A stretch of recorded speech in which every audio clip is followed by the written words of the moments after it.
Thanks everybody for sticking around. Long day, but a great day. Thank you to Dr. May for inviting us to present a few cases. I'm going to start with a young woman. You know, we all have these patients that kind of get under our skin, and most days we can sort of leave things at the office, but there's always those few patients in our career that kind of get under our skin and stick with us. I would have to say the case that I'm going to present, for my case, this is a young woman that still kind of I think about, and you know, she's one of those patients that kind of got under my skin a bit. I think about her a lot. So I've gotten some honorariums from AstraZeneca and Merck, and probably I should add more recently some travel reimbursement from Minogue. At the end of my session, I'd like you to be able to describe the pathophysiology and clinical course of a patient with small cell ovarian cancer, hypercalcemic type, to demonstrate an understanding of the role of family history with these types of tumors, and to outline a reasonable management approach for a patient with small cell ovarian cancer. So this was way back, 2014. 30-year-old presented. She was referred to a general surgeon through a non-tertiary emergency room. For those of you that don't know about the geography of Newfoundland, where I practice, there's only one tertiary care facility in the province and several secondary facilities, and some of the patients are, you know, from 8 to 10 hours away.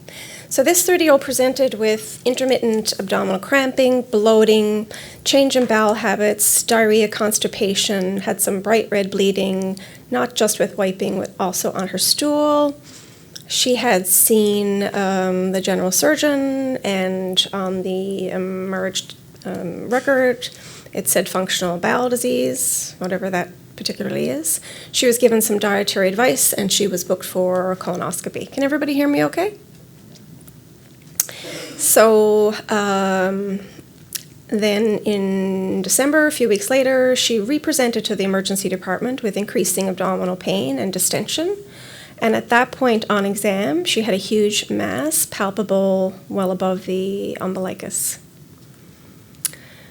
This is one of the axial shots on the CT at the time of that presentation. So we decided we don't have a pointer, do we?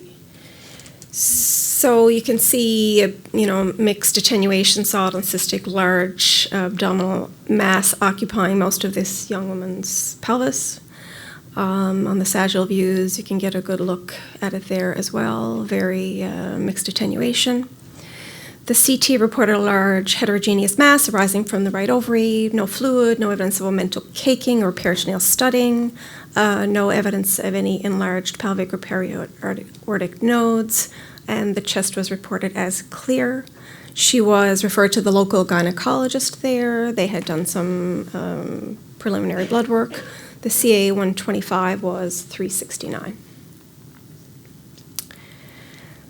So this woman had presented to, you know, one of those tertiary secondary centers. So as it's not unusual for us to sort of get calls in the middle of the night, what do you think of this? Or so this was one of these situations where we get a call, and the patient's really uncomfortable. The gynecologist reports an enlarged, complex but mobile mass.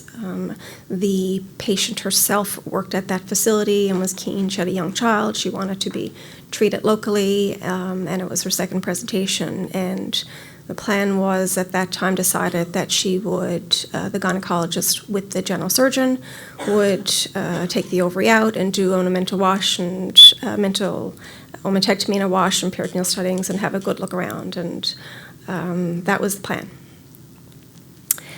So she was a healthy 30-year-old. She had absolutely nothing wrong with her. She had one cesarean section. The only interesting thing of note on her family history is that her mom had died of a breast cancer at 47. There were no other cancers in the family. The mom didn't have any genetic testing done at that time. And like I said, this young girl worked as a dietitian in that local hospital. Non-smoker, non-drinker, had good social supports, had a partner. So at the time of surgery, the gynecologist did the surgery with the general surgeon. They did a wash. That's supposed to be RSO, not LSO, sorry. Infracolic omentectomy and a bunch of peritoneal biopsies. Basically, everything looked okay grossly in the belly. There was a large right-sided complex ovary, but it came out without spilling. They did an omentectomy, they took out the appendix, they did peritoneal biopsies. The intraoperative notes that the opposite ovary had a normal appearance. But when I spoke with the gynecologist after, she had actually sampled a little flimsy, what she described as flimsy surface excrescence on the other ovary. So the pathology came back from the ovary as a small cell carcinoma, hypercalcemic type. There were a bunch of biopsies done. They were all positive for malignancy. The omentum was grossly positive. They did an appendectomy at the time. I'm not quite sure why, except perhaps they might have done it as part of their staging, or maybe they were worried about a mucinous component, as based on how it looked. I'm not sure. The appendix itself was negative, but basically all the other biopsies were positive for small cell carcinoma, hypercalcemic type. So it involved the right ovary predominantly. The ovary was 17.5 centimeters. The surface of the other ovary was reported as positive. The omentum was involved, and the peritoneum was involved. So she was staged as 3A due to the microscopic involvement of the omentum. So the pathology, as would be pretty standard for very rare things like this, it was sent out to a gynae pathologist at a tertiary facility, and this was their path review, consistent with the same small cell carcinoma. So she got referred to Gynecology. It was about 4 weeks post-op. We hadn't done the surgery, so we ordered a CAT scan just to make sure everything looked okay in the belly before coming up with a treatment plan. And the CT at 4 weeks showed lesion in the lateral segment of the left hepatic lobe, not that big, but about 1.5 by 1.5, and some lesions within the posterior cul-de-sac, again, not that big, but 4.5 by 2.5. The CA-125 at that time was 21. It had been 369. This was her liver lesion at the time. This was around 4 weeks post-op. And this was some sort of cystic area within the pelvis that the radiologist had commented on. So here's where we pause. So she's 30, she has one child. She had a fertility-sparing staging procedure, albeit not by a gynecologist. And she's 4 weeks out, and she has suspicion of something in her liver and something in her pelvis. And I think the question will come up now.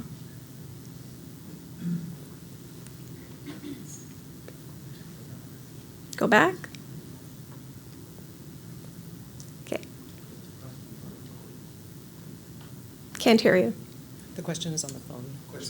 Okay. It doesn't also come up here, though?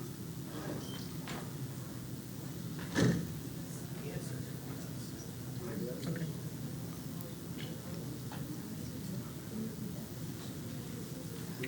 Well, I don't have it coming up.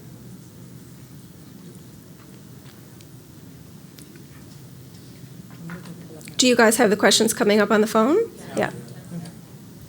Maybe pull up your phone. Yeah.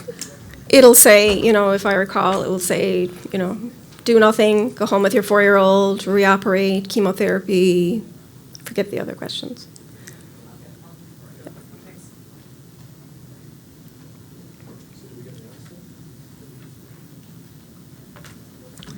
So do you move forward or do I? Do you move forward or do I? No, I do. Okay. Okay, whenever you're ready, you can move forward.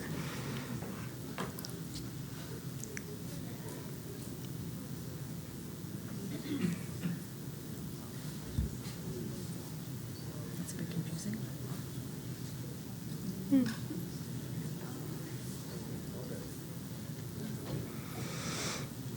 So the question was sort of polling the audience in terms of what people would do. Some people said complete the staging surgery, take out the other ovary and the uterus. Some people suggested chemotherapy. Some people suggested surgery and chemotherapy, chemotherapy and surgery, and then thankfully nobody said go home and enjoy your 4-year-old. So there's going to be another question coming.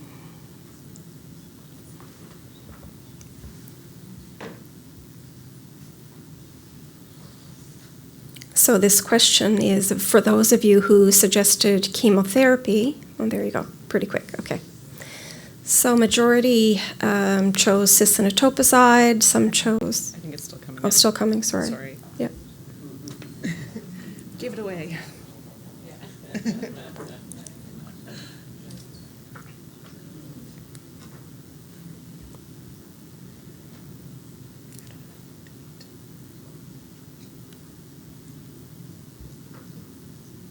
Still coming in. Ideas are still coming.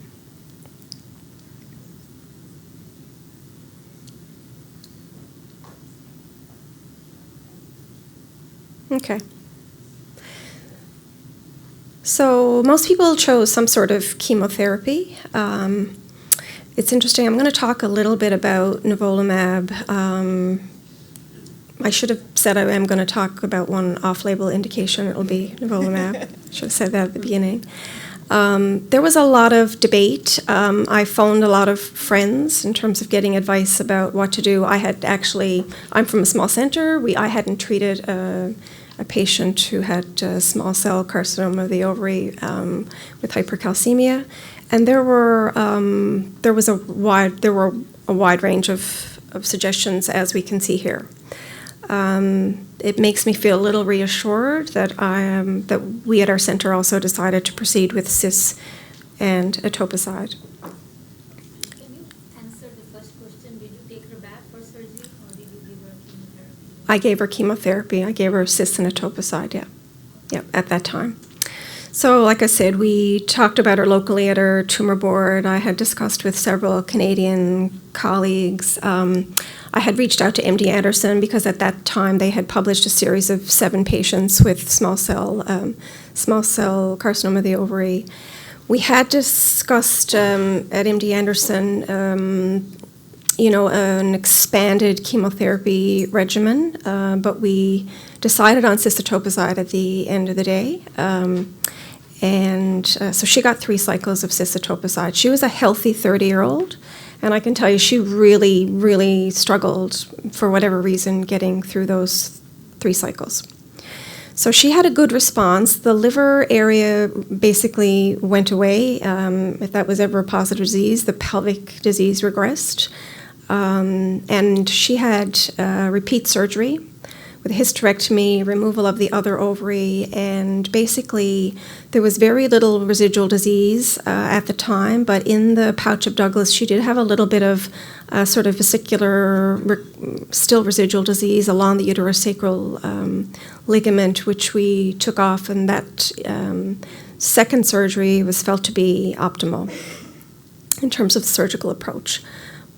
But everything still showed small cell carcinoma. The left parametria had small cell, the right parametria had small cell. There were peritoneal biopsies that showed small cell. The little vesicular stuff that I took off the uterosacral ligament, that was still all small cell carcinoma. So these are just some gross pictures from pathology. You can see the stroma and the impressive tumor adjacent.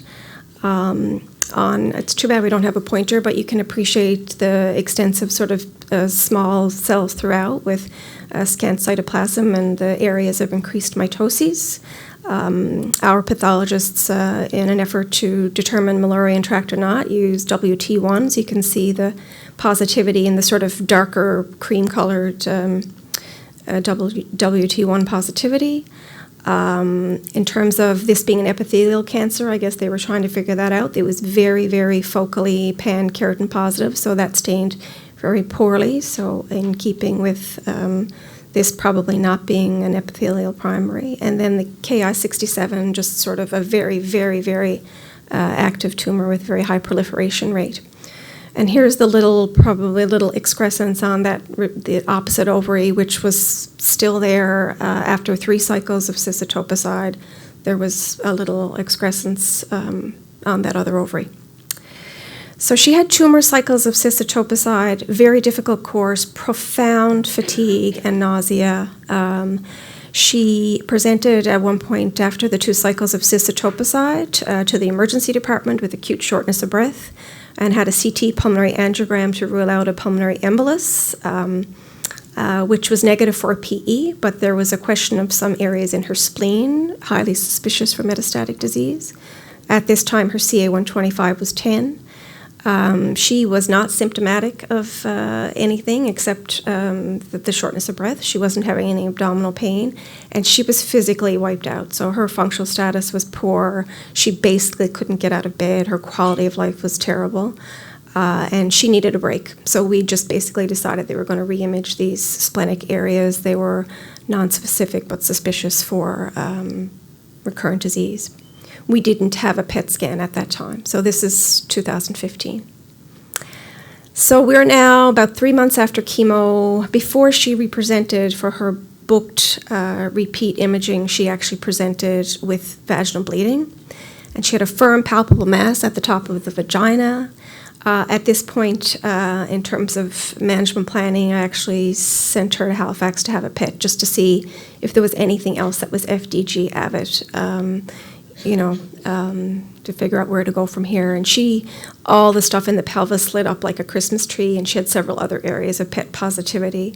She had a query right lung lesion, but it was not FDG avid. And it was only at this point that she became hypercalcemic. She hadn't been hypercalcemic before that. So I was, calling my friends again.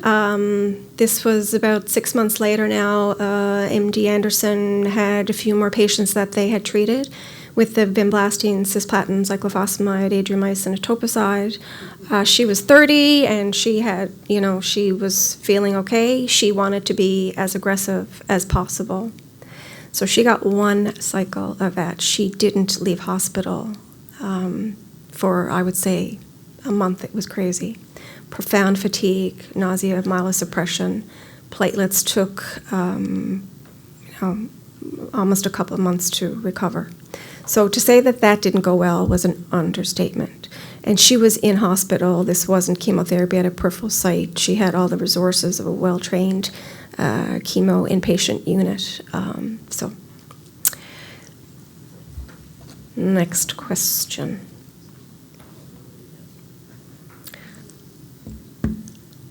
So she's had 2 surgeries. She's had 5 cycles with cisplatin and etoposide. And then she got the 1 cycle of the expanded regimen.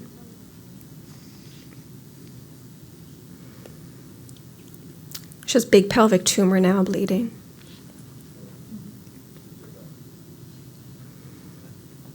So she got under my skin. You're going to find out what an impact she had on the radiation oncologist when I get to the end of this case, because she got radiation about 5 times. I think people are done now. About 54 people here. Still coming. So that's exactly what she got. She got radiation at that time to the pelvis, and didn't get any further chemotherapy at this time.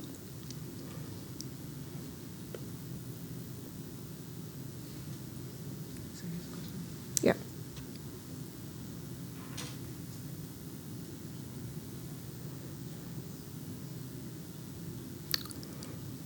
So I jumped ahead 1. So the question was, if any of you had opted for chemotherapy at that time, which chemo drugs would you have chosen?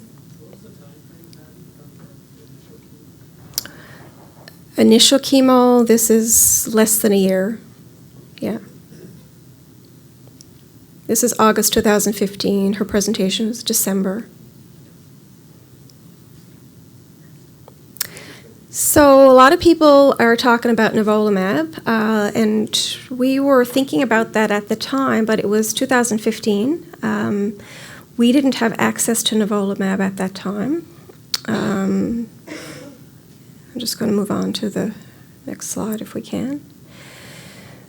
So between October 2016 and December 2017, she basically got palliative RADs 4 times. I just chose some representative axial CTs to show you sort of how this course went. She got palliative RADs, and then she eventually became very symptomatic, I think, with hepatic capsular distension. She got palliative RADs there, and she got RADs to the spleen. She got RADs several times. And then in the midst of all that, we also were, throwing the book at this patient, basically. She got 2 cycles of topotecan IV with ongoing pain. She did tolerate 2 cycles of topotecan, and then she was done. So we were trying, by this time it's 2016, we made a bunch of, requests to try to get nivolumab. She tried to buy it through her insurer. We, were advocating for the insurer. There was like a community support GoFundMe page to try to raise money for this woman to get nivolumab. We do have access for off-label medications at our center. We have a process of rapid special access. But the consensus at that time was that there just wasn't enough safety data to support nivolumab. So it carried on. She got more palliative RADs for tumor extruding through the vagina, and then eventually, April 2017, presented in a pain crisis. And, she died of this disease basically 4 days later at 33. So there's going to be a little bit of opportunity. I just want to talk to you a little bit about small cell ovarian cancer in a few coming slides. The crane is a symbol for small cell ovarian cancer, in case any of you didn't know. My son was into origami at that time and made this little crane, and now he's only into girls, so he's not interested in origami anymore. So these types of tumors were originally described in 1982. A lot of us would remember Robert Scully as sort of reading about a lot of his work in our textbooks. This is a group from Harvard, and they described these tumors. And then as more cases came through, they kept adding to the body of literature about small cell carcinomas. So it is a really rare disease. There are, to date, based on what I could find, less than 300 cases reported in the literature. These affect and impact young women. Their 5-year survival is less than 10%. 1 year survival is around 50%. So the next question. I'm kind of curious. We now have our second patient on the go at 22 with a small cell ovarian cancer hypercalcemic type, but I'm curious about the bigger centers and how much experience they've had.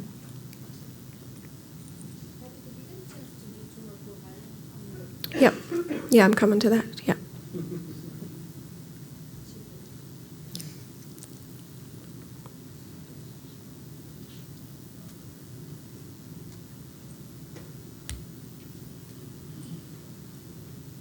Yeah, so it's interesting. When I called around, I called 4 or 5 Canadian centers. Most of the people I spoke with had no experience with this subtype of tumor.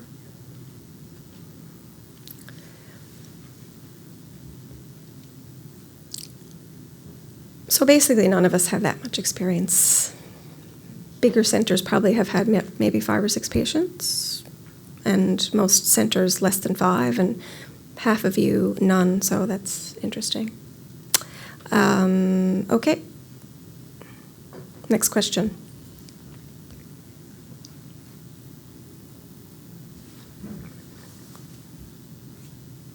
So I kind of hinted at this a little bit in terms of what's the where do we think this is coming from? Is it epithelial? Is it germ cell? Is it sex cord stromal?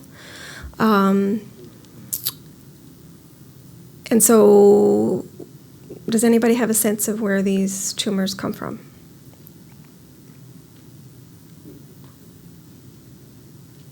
There's been a lot of work trying to sort this out. There actually is a case report of a small cell within teratoma, but the body of literature now is supporting the fact that these tumors are rhabdoid related, and most of you have heard, a lot of you have already heard about that. So I'm not sure if everybody has responded yet, but they're definitely not germ cell, they're definitely not sex cord stromal, they're not epithelial, and they're most by histology, they are at most like rhabdoid tumors.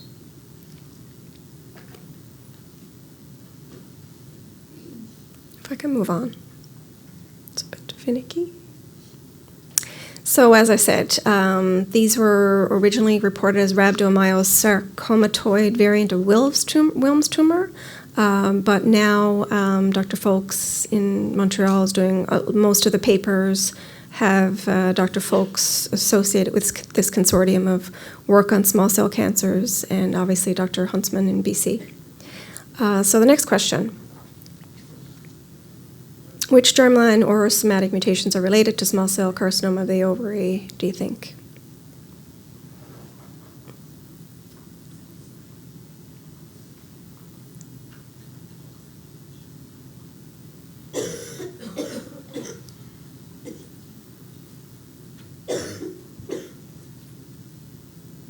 So even though you haven't seen small cell ovarian cancers, most of you have already heard about the association with the SMARCA4 mutation, so that's awesome.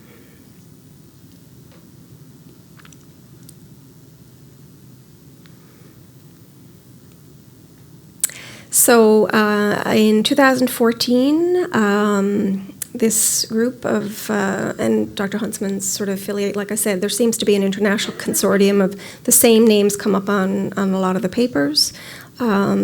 So this definitely displays inactivating germline and somatic mutations in SMARCA4 proteins.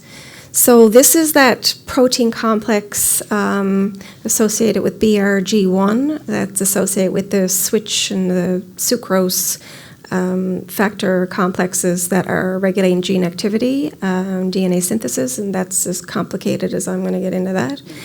This is a bit of a busy slide. I wish I had a pointer. Just to point out to you, in C, the first and second columns will be the positive and negative controls. And then the bin, I can't read it here now with my 50-year-old eyes, but I think it's like bin 67 or something. That's the small cell ovarian cancer. And then all the others are, serous, endometrioid, clear cell, dysgerminoma. They all express, but clearly the small cell cancers do not express. And then when you look at the immunohistochemistry, the third from the top that's a negative and positive control across the top, and then the small cell demonstrating complete lack of expression in the immune profile. So again, a busy slide, but you'll see that there's a whole bunch of different mutations identified, and some of them are somatic and some of them are germ mutations, but in terms of the protein expression, it's negative, it's absent throughout. So whether or not this is linked in families, we're not sure. It's very interesting that this girl had a mother that died of breast cancer at such a young age. There are a couple of families now identified as having a familial association with the small cell ovarian cancers. Of course, the penetrance of these mutations is unknown. Really important to send all these patients to genetics, and the literature would support the fact that there's really dramatic similarities between the rhabdoid tumors and these small cell ovarian cancers. So our patient, her somatic testing was positive, but her germ line testing was normal. So MD Anderson probably has one of the largest series now reported. This was published in 2017. And they actually had one girl that survived this disease and actually went on to have a baby, which is interesting. You can tell from the demographics that these are young women. There is a bit of a preponderance for right-sided tumors. I don't know why. Our patient had a right-sided tumor. Nulliparity doesn't seem to be related. Obviously, a lot of these women present with advanced stages, kind of like epithelial ovarian cancers. And it's a bit of a, mishmash in terms of when they looked at these 47 patients who got what chemotherapies. So some got CIS, some got CPAE, some got the VPB that I tried with my patient, the 5-drug regimen. And I haven't included all the slides, but I would say to you, on balance, they see trending in terms of women doing better in terms of their survival if they get the combination of the vinblastine, cisplatin, cyclophosphamide, bleomycin, doxorubicin, and etoposide first. My patient wouldn't have tolerated that, I think, because probably her bone marrow might have already been wiped out. But whether or not she would have tolerated that up front, I'm not sure. The other thing in this series of 47 patients, they do see trending towards women who got adjuvant radiotherapy, having somewhat of an improved survival. So this would be the overall survival. It looks kind of bleak, but there are some patients that have responded up to more than 60 months out. Again, most of the stage 3s have an overall survival months of about 10. They did have, interestingly, one patient that had a stem cell transplant. She had advanced disease, surgical debulking, induction chemo, and then got cyclophosphamide, adriamycin, vincristine, and stem cell transplant. She didn't do well. There is a series of patients that have gotten transplants. And actually, this looks kind of interesting. Their median follow-up was 37 months, and they had overall survival at 1 and 3 years, was 58% and 49% respectively. So I think this is an interesting avenue that really requires more research. Of course, this is a very rare tumor. It's going to be really difficult to get any significant numbers with these tumors. And the other big thing is that there is definitely an active immune microenvironment for small cell carcinoma of the ovary. And a lot of you chose nivolumab, so I think you've already heard about, the PD-L1 and PD-1 opportunities for maybe treating these tumors. So just to remind you that if you block the PD-1 or PD-L1, you allow the T cells to resume their killing impacts. This is, again, a totally busy slide, but I just want you to look in the top far corner that the PD-L1 is really, well demonstrated in these. This was three cases of small cell tumors.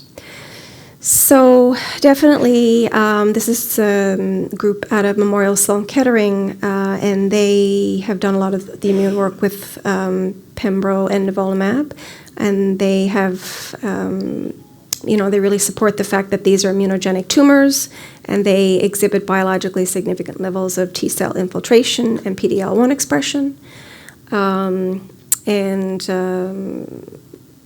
so that's it. The lead author from this paper, they had 4 patients in that paper who actually, it was a consortium, I think, with Brazil and Memorial Sloan Kettering, and the author didn't know the outcome of the 4 patients. They had 3 treated with nivolumab and 1 with pembro.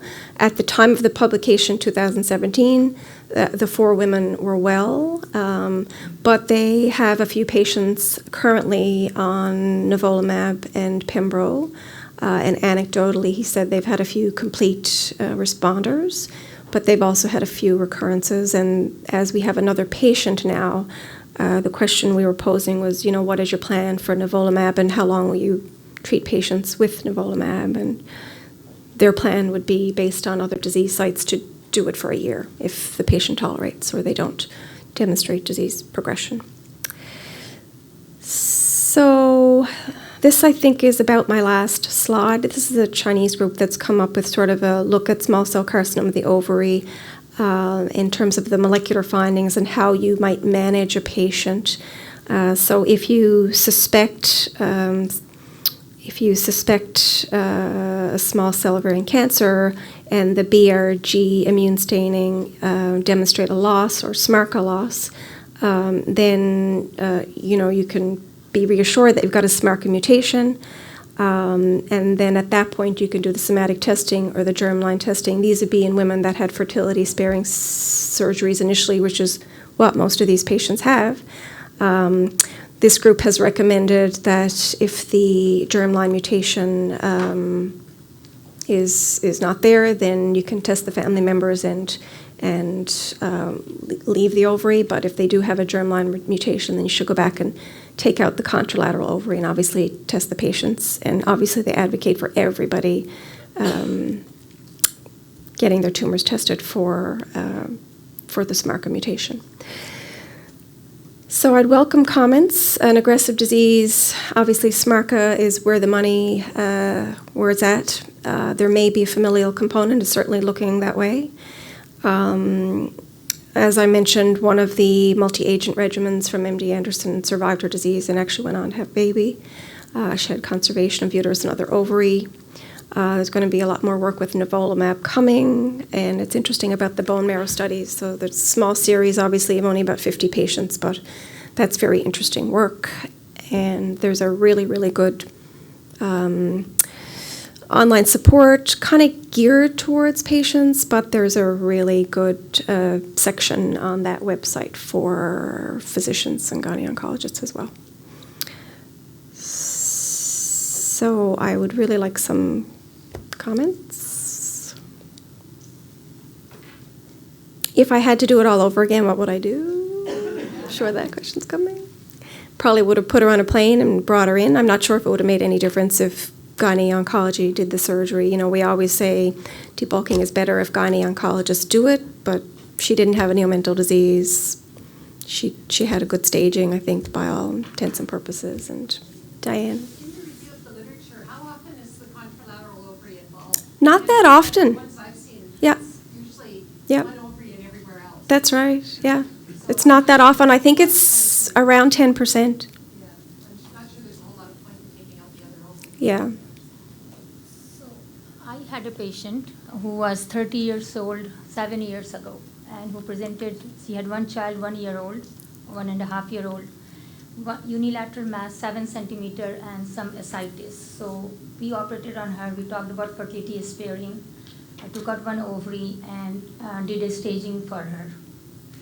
And her pelvic and paraortic lymph node came positive, so she was advanced stage. She was small cell carcinoma. I did not do any genetic. I had no knowledge of that at that time. Mm-hmm. I think I kind of talked about few people around. I'm not too sure, can't remember anything. But we right away, she had one ovary left and a uterus left. Based on aggressive nature, we decided to treat her with chemotherapy and offered her cisplatin and etoposide. Mm-hmm. While she was on 3rd cycle of chemotherapy, she complained of lots of abdominal pain, discomfort. We did a CT scan and she has mediastinal lymphadenopathy, significant. And so we decided there's no use of taking back for surgery. We continued chemotherapy. I'm just trying to think in my mind, and I think we may have discussed few things. By 4th cycle, she presented with vaginal bleeding.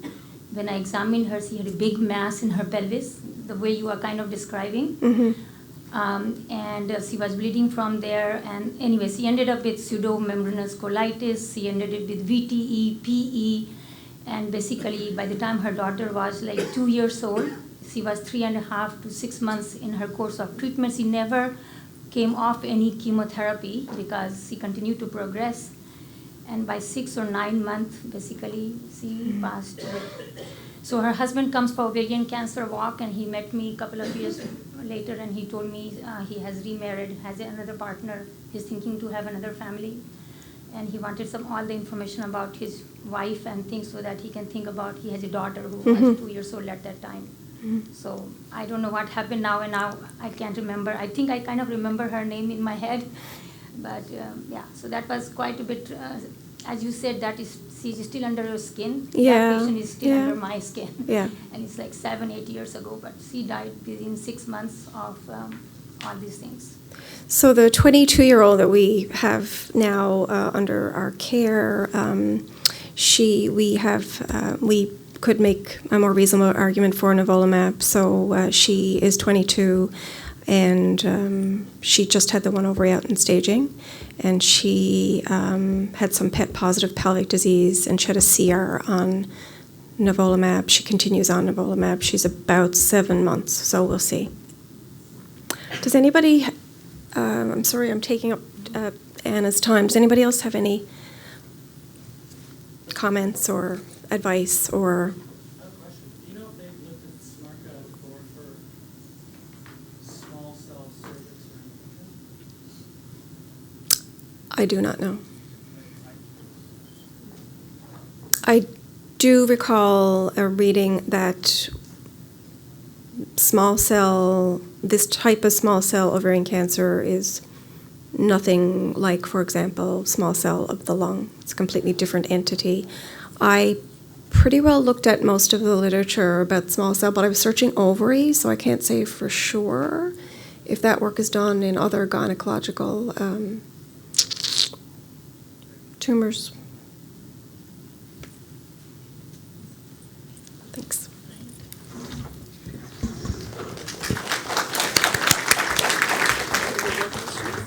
Sure. Thank you. Thank you for that great and interesting and tragic discussion on that patient. I've got something a little bit more run-of-the-mill and potentially positive. I do realize I'm standing between you and a night at the casino. So we'll try and make this quick. I know. 15 minutes. All right, let's skip through this and this. I was a resident at this point, so this is not my case. But this is a 56-year-old who presents with a history of postmenopausal bleeding. She has a thickened ultrasound endometrial lining and a simple cyst in her right ovary, as well as a normal left ovary. On an endometrial biopsy, it's an endometrial adenocarcinoma, but it's ungraded because of crush artifact. So she's seen pretty quickly in a gynae-onc consult. She has an unremarkable pelvic exam, no real evidence of metastatic disease, and we repeat an endometrial biopsy, which comes back as a grade 2, normal tumor markers.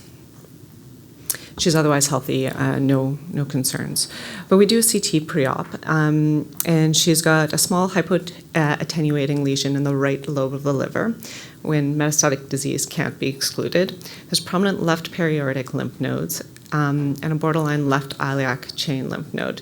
And once again, metastatic disease has not been excluded. And bulkiness to the cervix and dilation of the endometrial canal and a cystic lesion in the right ovary. So, as we all know, we know that an endometrial biopsy is great at diagnosing cancer, but there's a huge discrepancy between a final histology and a biopsy. And here, this is an older study, but the highest correlation here is grade 1s, and it's 64%. So if you have a grade 2 on a preoperative biopsy, there's a 48% chance it's actually going to be a grade 2 at the end. So my question to you is, you should have this on your phone. Nope, I'm still in small cell.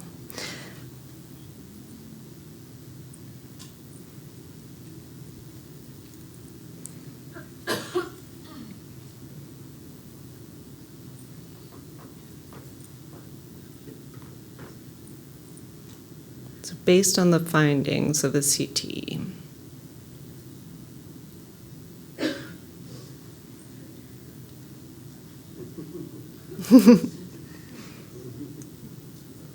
this is kind of fun.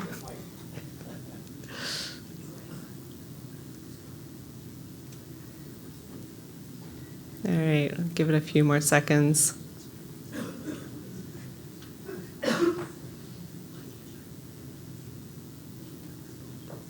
Okay. Yeah, no, it's hard to gauge. So it looks like most people are thinking about changing to a laparotomy. and with a plan to debulk to microscopic. And that's what, did I skip a slide? Sorry, yeah. So on March 1st, 2011, she had a midline laparotomy, a THBSO, bilateral pelvic and periodic lymph nodes up to the left renal artery. Periodic nodes were grossly enlarged, and a frozen section was done. There's no, which showed metastatic carcinoma and no ascites, and everything was microscopically debulked. So pathology came back grade 3, endometrioid adenocarcinoma, invading more than 50% of the myometrium, with a small area of serosal involvement and extensive LVSI. The left ovary is positive, and almost all of the lymph nodes, except one right pelvic lymph node, are positive for metastatic disease, and 5 out of 5 periodic lymph nodes are positive. So she's a stage 3C2, grade 3 endometrioid adenocarcinoma of the endometrium, and falls right into that category of, we don't know what to do with these patients exactly. So if we're looking at survival, in terms of, in stage 3Cs, with respect to the amount of periodic nodes, if they've got more than two or more periodic nodes that are positive, their 5-year survival drops to 20%. And then if you combine this with LVSI, and in this case, she had extensive LVSI, but it's still 20%. So the number of positive periodic nodes, and in her case, she had 5, is quite prognostic. And once again, we're at 20% 5-year survival. So we'll go on to your next question. How old is she now? Early 60s. Yep. Thank you. It's suspicious, but we'll get to more imaging.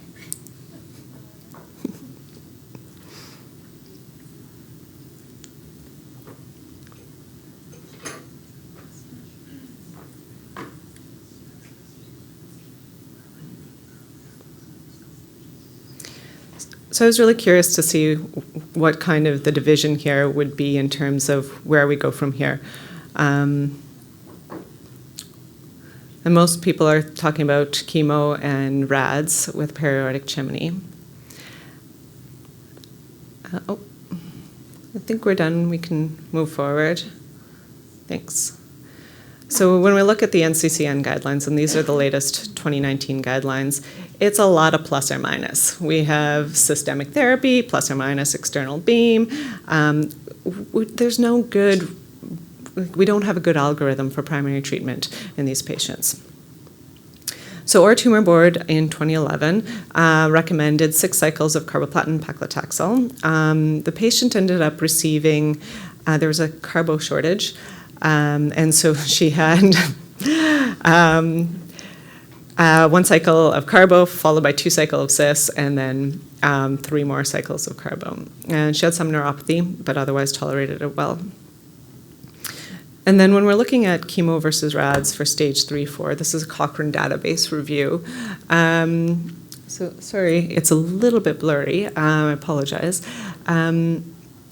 But in the stage 3 for progression-free survival, it's not chemo is favored, but it's not statistically significant. But when you combine stage 4 and stage 3-4, it's statistically significant. Patients with chemo do better. When you're looking at overall survival, again, stage 3 and stage 4 separated are not statistically significant, but they are when combined. And then this was presented just as a G209 abstract, and it was comparing carbotaxel versus doxotaxel and cisplatin. And the hazard ratios for PFS and OS were about the same. And so carboplatin and Taxol was not inferior. And so we went along with that. Now, PORTEC-3 comes out after this case, but it's an interesting review in this context because this is kind of the subgroup where this patient might fall into it. And we're looking, and everybody recommended chemo RADs. So should we be doing that? And in terms of overall survival, there is no difference of chemo RADs versus Am I being cut off? I might be being cut off. Okay. It's just a bunch of actors, fans outside the door. But when we're looking at failure-free survival, the 5-year failure-free survival, there's an advantage to chemo-rads. So should we have done this in this patient? We'll find out. Again, in the failure-free survival, the interesting points to note that are actually significant are the serous and clear cell subtypes, the patients who have extensive LVSI, as well as the over 70-year-olds definitely benefit from chemo-rads, even though the entire total is better with chemo-rads. And when it comes to the overall survival, it's only really the 70 above, which we all already kind of know from PORTEC 1 and 2, they do worse. And so chemo-rads are better. So she had a completion CT after 6 cycles, and there's no residual lymphadenopathy in the abdomen or pelvis. So no residual lymphadenopathy. She has a low attenuation cystic structure in the distal right external iliac node chain, but probably just a lymphocele. And that sub-centimeter hypodense lesion in the hepatic segment is still smaller, but less well-defined. All right, 3-month follow-up. No evidence of pulmonary mets, 2 hypodense lesions in the liver, and new lymphadenopathy is seen on the left periaortic region. Just inferior to the left renal vessels in keeping with metastatic lymphadenopathy. So discussion with the patient, what do? We decide for more re-imaging a month later with a CT PET, and it's further enlarged. So we've got a diagnosis. This is metastatic disease in the left periaortic lymph nodes. But there are no other sites of regional or distant metastatic disease. So Sarah, to come to your question about the liver mets, they're not lighting up on PET. Did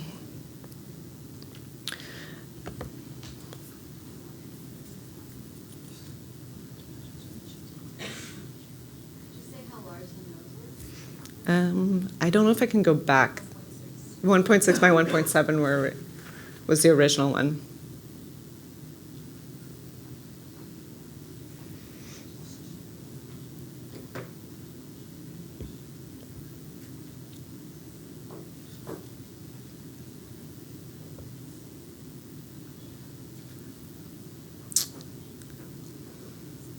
All right, so everybody thinks that we should have done radiotherapy in the first line setting. Now we're too late. Sorry? Why did she have the imaging done? So she had just because of the larger debulk, she had imaging post and then decided to follow up with imaging 3 months later. All right, so radiotherapy. So we know this is in the first line setting, but in the context of endometrial cancer, there's a little bit less information out there about what survival is based on the extent of cytoreduction. So this is an older study, again, 97, and at that point they deemed optimal debulking as less or equal to 2 centimeters. So group 1 is less or equal to 2 centimeters, group 2 is greater than 2 centimeters, and group 3 is peritoneal carcinomatosis, undebulkable. And this is their survival in stage 4 endometrial cancer. So the SVD, not spontaneous vaginal delivery, and O are optimal debulking, and we're looking at versus the S and the U, which are undebulkable and suboptimal debulk. So there's a huge difference in survival from 31%, 5-year survival, or a median survival, 31% versus 12% in the suboptimal and 3% in the undebulk, or 3 months, sorry. Those are months, not percentages, in the undebulkable. So we're Calgary. We took her to the OR. So she went to the operating room, and her right periaortic lymph nodes were debulked. There was a resection of the left retroperitoneal tumor all the way to beneath the left renal artery, and there was no residual disease. And the pathology, again, showed metastatic, poorly differentiated adenocarcinoma. So then we followed that up with a radiation oncology consult, and she got 4,000 centigrades in 20 fraction and completed that at the end of March. She unfortunately did have radiation enteritis and radiation cystitis and was admitted for a short-term TPN, and symptoms gradually improved. So what would you do next?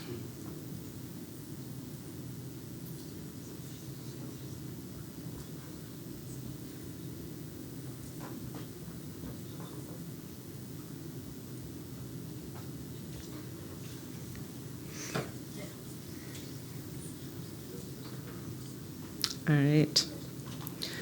So it's looking like most people observe.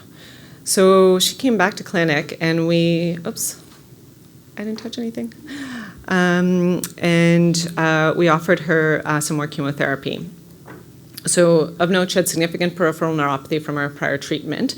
And when we look at the literature in terms of what should be given or what could be given, the paclitaxel is often the chemotherapeutic agent that has consistently produced the best results with patients with prior chemotherapy. But unfortunately, due to her neuropathy, we weren't able to give it. But doxorubicin and cisplatin also do a pretty good job. They have a response rate. So the response rate with Taxol is 57% versus 34% with just doxorubicin and cis, but given her neuropathy, we didn't give it to her. So she, and I'm not sure why, I think the patient may have requested this, but she wanted a PET, and so we followed her up with PET subsequently, but she got one just after she started her chemo. And there was partial metabolic and anatomic response to the radiation, but it was still present. After 5 cycles, she had another one, and there was still prominent FTG uptake, and no new FTG avid disease was noted elsewhere. We followed her up on the next 3 months. It's still there, but it's getting smaller, and nothing else is going on. So she decided to go to the Mayo Clinic. They discussed possible potential therapies at this point in time, but they also agreed, and the patient agreed, that they were okay with observation at this point. So this is ongoing. There's still some FDG avidity in the periaortic lymph node, but the patient doesn't want to do anything, and there's no role to take her back to the OR at this point, or more chemotherapy. So finally, in May, it's totally resolved, and that stays until today. So she was diagnosed in January 2011 with a 20% survival rate, and is now, at 5 years, is now 8 years out with no recurrent disease.